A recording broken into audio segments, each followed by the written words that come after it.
नमस्कार दोस्तों, आपका मेरे चैनल धर्मपाथ में स्वागत है। भगवान भोलेनाथ के 12 ज्योतिर्लिंगों में से एक श्री सोमनाथ मंदिर गुजरात प्रांत के काठियावाड़ क्षेत्र में समुद्र के किनारे सोमनाथ नामक विश्व प्रसिद्ध मंदिर में यह ज्योतिर्लिंग स्थापित है। पहले यह क्षेत्र प्रभास क्षेत्र के नाम से जाना जाता था। यहीं भगवान श्री कृष्ण ने जरा नामक व्याध के वानों को निमित्त बनाकर अपनी लीला समाप्त की थी। यहाँ के ज्योतिर्लिंग की कथा को पुराणों में इस प्रकार वर्णन किया गया है। दक्ष प्रजापति की 27 कन्याएं थीं। उन सभी का विवाह चंद्रदेव के साथ हुआ, किंतु चंद्रमा का समस्त अनुराग व प्रेम उनमें से एक केवल रोहिणी के प्रति ही रहता था। उनके इस कृत्य से दक्ष प्रजापति की अन्य कन्याएं बहुत अप्रसन्न रहती थीं। उन्होंने अपनी यह व्यथा कथा अपने पिता को सुनाई। दक्ष प्रजापति ने इसके लिए चंद्रदेव को अनेकों बार समझाया, किंतु रोहिणी के वशीभूत उनके हृदय पर इसका कोई प्रभाव नहीं पड़ा। अंततः दक्ष ने क्रुद्ध होकर उन्हें क्षयग्रस्त होने का श्राप दे दिया। इस श्राप के कारण चंद्रदेव तत्काल क्षयग्रस्त हो गए। उनके क्षयग्रस्त होते ही पृथ्वी पर सुधा शीतलता वर्षण का उनका सारा कार्य रुक गया। चारों ओर त्राही त्राही मच गई। चंद्रमा भी बहुत दुखी और चिंतित थे। उनकी प्रार्थना सुनकर इंद्रादि देव तथा वशिष्ठ आदि ऋषिगण उनके उद्धार के लिए पितामह ब्रह्मा जी के पास गए। सारी बातों को सुनकर ब्रह्मा जी ने चंद्रमा से कहा, अपने श्राप विमोचन के लिए अन्य देवताओं के साथ पवित्र प्रभास क्षेत्र में जाकर मृत्युंजय भगवान शिव की आराधना करें। उनकी कृपा से अवश्य ही उनके श्राप नष्ट हो जाएगा और वे रोग मुक्त हो जाएंगे। उनकी कथा अनुसार चंद्रदेव ने मृत्युंजय भगवान की आराधना का सारा कार्य किया। उन्होंने घोर तपस्या करते हुए 10 करोड़ बार महामृत्युंजय मंत्र का जाप किया। इससे प्रसन्न होकर महामृत्युंजय भगवान शिव ने उन्हें अमृतत्व का वरदान प्रदान किया।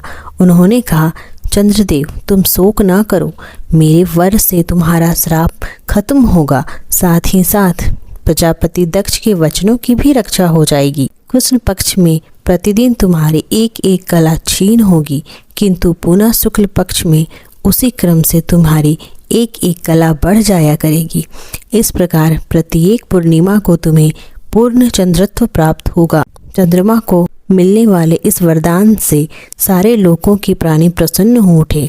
सुधाकर चंद्रदेव पुनः 10 दिशाओं में सुधा वर्षण का कार्य करने लगे।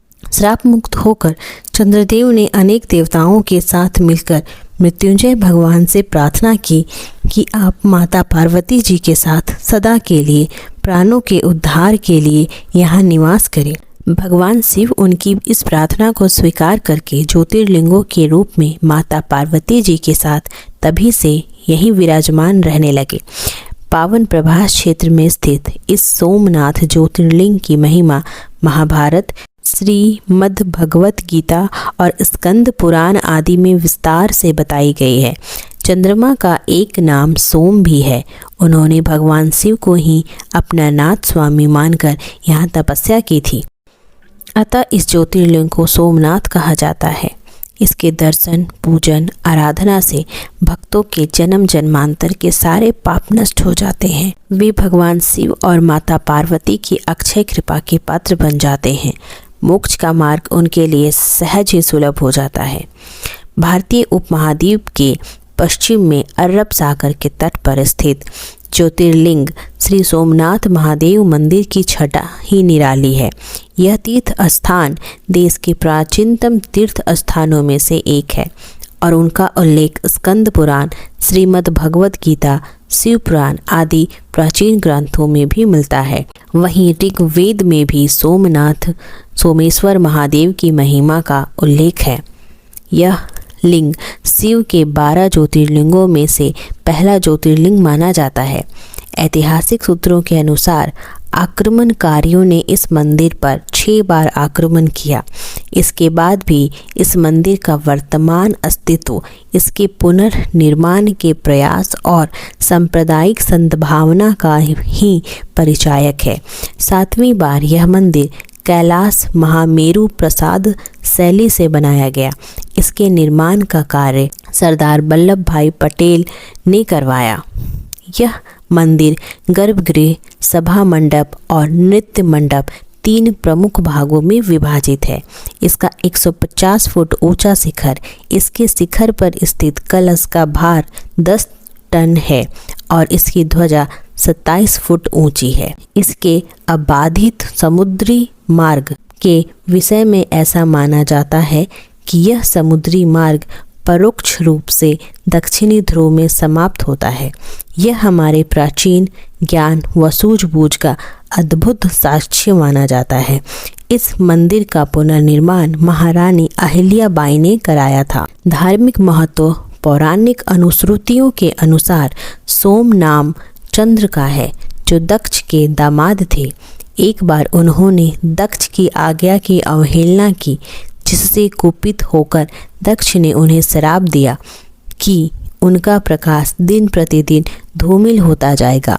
जब अन्य देवताओं ने दक्ष से उनका श्राप वापस लेने की बात कही तो उन्होंने कहा कि सरस्वती के मुहाने पर समुद्र में स्नान करने से श्राप के प्रकोप को रोका जा सकता है। सोम ने सरस्वती के मुहाने पर स्थित अरब सागर में स्नान करके भगवान शिव की आराधना की। प्रभु शिव जहाँ पर अवतरित हुए और उनका उद्धार किया, वह सोमनाथ मंदिर के नाम से प्रसिद्ध हुए। तो ये थी भगवान शिव के सोमनाथ मंदिर की कथा एवं उससे जुड़े कुछ महत्वपूर्ण बातें। इस तरह की वीडियो को देखने के लिए मेरे चैनल को सब्सक्राइब करें।